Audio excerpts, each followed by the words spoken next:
Have you ever seen $100 trillion, at least Zimbabwean dollars? Well, if you're watching this video, that probably means you saw the thumbnail. Are you feeling uncomfortable about the future? Are you worried about hyperinflation? Are you mad as hell and you feel like you just can't take it anymore? I don't blame you. I think you are with lots and lots of other people. The economy, the world economy, is quite disturbing, and the housing market is a big part of that, of course. China, apparently, I just heard today. This is November 26, 2022. I just heard today that China's real estate market is down 30%. Now, if that's the entire market, that's over $20 trillion in value lost in China. You may not care about China, but they're part of the global economy. So that's not looking good. Chinese real estate is the largest asset class in the world. Pretty far out, huh? It's valued at around $70 trillion. So 30% loss in there comes out to like 22 trillion, which is more than the GDP of China and is about the approximate GDP of the United States. So it's a lot of money.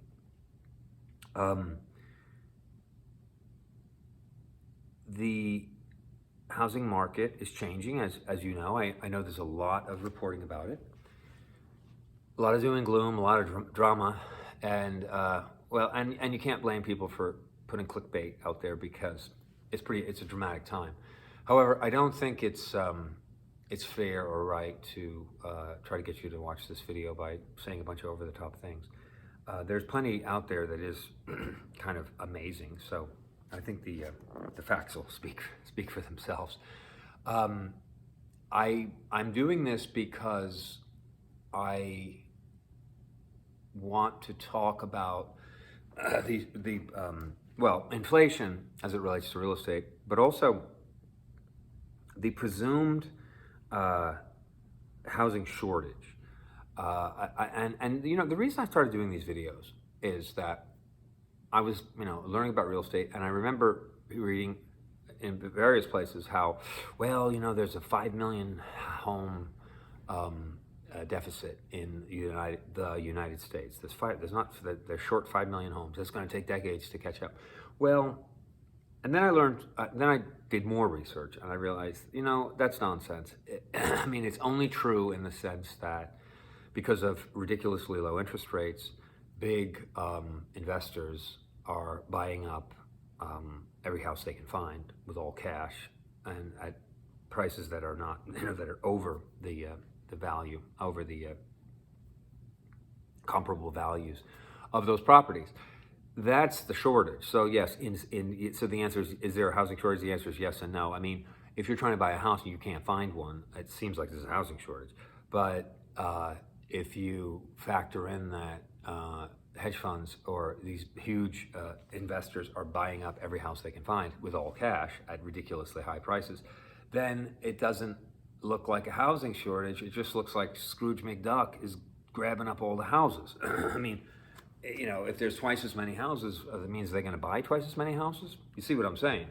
Is there going to be as long as the big institutional investors are involved, does that mean there's going to be a permanent shortage of houses no matter how many they build? Think about it. Looking into this and doing some research, I realized, no, there's not a housing shortage. It's just that housing has become this thing that everyone decided to invest in. And now it's not looking so good, but the fact is there's still kind of a housing shortage in the sense that too many rich people bought up too many houses. I think you're going to see a lot of these big investors get rid of those houses. So not only have they been building a lot of houses, I think they're building near record numbers of housing, at least in the last decade or so. New builds and investors getting out and foreclosures.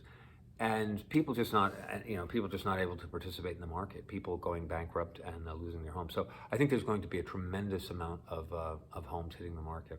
Another thing to keep in mind too, when you're thinking about next time somebody tells you there's a housing shortage and we may never keep up, keep in mind that as baby boomers die off, now I know they're just they're in early retirement now, and they're sort of around just over or just up below that retirement age. They are going to be dying off. Whether it's not nice to talk about, but they're going to be dying off, and they are not going to be replaced by as large a population as they're leaving, as they leave this world. So over the next 20, 30, 40 years, there's going to be a lot of houses that are unnecessary in the United States. Foreigners are not coming to the United States, at least not those who can buy houses. So that market is drying up. Americans are not breeding, and there's no other, globally, rich people who might want to invest in American properties in the United States, they're off the market. Maybe they'll come back, who knows? But at the moment, they're out. So you should expect to see a ton of houses come on the market, which should push prices down, right? I hope that's good news. It's not good news if you're relying on housing prices staying high, because, for obvious reasons. The weakening dollar, the inflating dollar, is strangely enough, the dollar is getting stronger in the world relative to other currencies, but it's getting weaker in the sense that it's inflating very rapidly, as I'm sure you know. But you should see, not only should you see the value, the dollar number, the price of the house either stay flat or come down, but the fact that the dollar is inflating means that the value, even if the price stays exactly the same, the value of the house should be going down, and you should be getting paid more. I don't know if that's I don't know if you've thought about that, but since the dollar is inflating rapidly, I hope you're thinking about how you're going to be paid more, because you're going to have to. And also, if there's any truth to all this business about homecoming and reshoring and bringing industry back to the United States, we might see a bit of a renaissance. I just did a video about it a few days ago. But these are things to keep in mind and to get excited about. So there's that. Zimbabwe has $100 trillion notes. I don't know what that buys. Probably not much. Maybe it buys a cup of coffee. Maybe it buys 1 month's rent. I don't know what 100 trillion buys in Zimbabwe. But I think it's important to see that, because Weimar Germany famously went through this, where they had hyperinflation and the currency was incredibly, worthless. We may be looking at this sometime. Zimbabwe is surviving. Germany survived. We will survive should we get into a hyperinflation situation like this. But if you're feeling negative and think, oh wow, Scrooge McDuck has all the money in the world. Well, if the currency has no value, then it doesn't matter how much money Scrooge McDuck has. The currency isn't worth anything. $100 trillion, how's that sound? Imagine if you had $100 trillion and wouldn't buy anything. Ain't nobody has that much money. So, and the other thing to keep in mind is, even if the currency has no value, remember, humans are resourceful, and humans are not going to resort to cannibalism right away. They're going to do other things, like, I'll trade you, I'll trade you some labor for, make me an omelet, So keep that in mind. I'm saying all these things to sort of broach the subject of global economics and real estate. And I know if I seem all over the place, it's partially intentional, because I want to, I'm doing these videos because I feel an urge to learn for myself, and also hopefully impart some knowledge to other people. Figure out whatever I find out, I'll share it.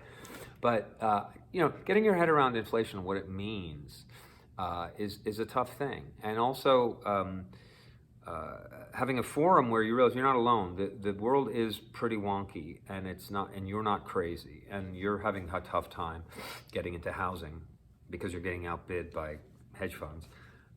That's messed up. And I mean, I would love to see some legislation where you just can't invest in housing. You know, it's not about, okay, you can have 1 or 2 houses, but you can't have 100. You know, one institution can't have 1,000 houses. I think it's wrong because you have to have a house. You know, it would be like selling air. Remember, there was a movie with the air. You had to buy the air that you breathe. You know, now you have to, you know, for the most part, you have to buy water and you have to pay your water bill. So, I mean, yeah, you do have to pay for the water you drink, mostly. You know, and I also feel like, but you know, you don't, I don't know that water is something people speculate on, although people are buying up water rights, so maybe they do speculate on water. They do now, I suppose, or they're trying to. It's scary, and I don't think it's right. I don't think food, I wish they would get, you know, food should not be a commodity, even though it is, you know. People trade pork bellies, among other things.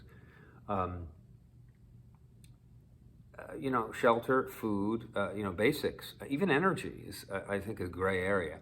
But I wish there would be some kind of a debate about why we should not be trying to capitalize on essentials. Anyway, that's Justin on his soapbox, being a bleeding-hearted liberal. But getting back to the housing shortage. So the housing shortage is mostly made up by ridiculous, well, it's not ridiculous. They're very smart people who are trying to snap up all the houses in the world, hoping that, I don't know what, they'll get all your money, Scrooge McDuck style, by charging high rent. The hottest market in the world these days is buying as rentals, building as rentals. It's not about buying and then reselling at a higher price. It's building, buying or buying and renting. So, do they want to make they want the rank and file to be rather than homeowners, be home renters? That's what it looks like. Now, is that a fiendish plot by evildoers? Maybe, maybe not. But I do think that the housing shortage is a myth because per capita there are more houses per person in this country than there ever have been. It's just that too many of them are snapped up by rich people. That's what's going on there. So yeah, the answer is yes and no. This has been Justin, your renegade realtor from Coast West Real Estate. I'd love to know what you think. Please put something in the comments. Good day.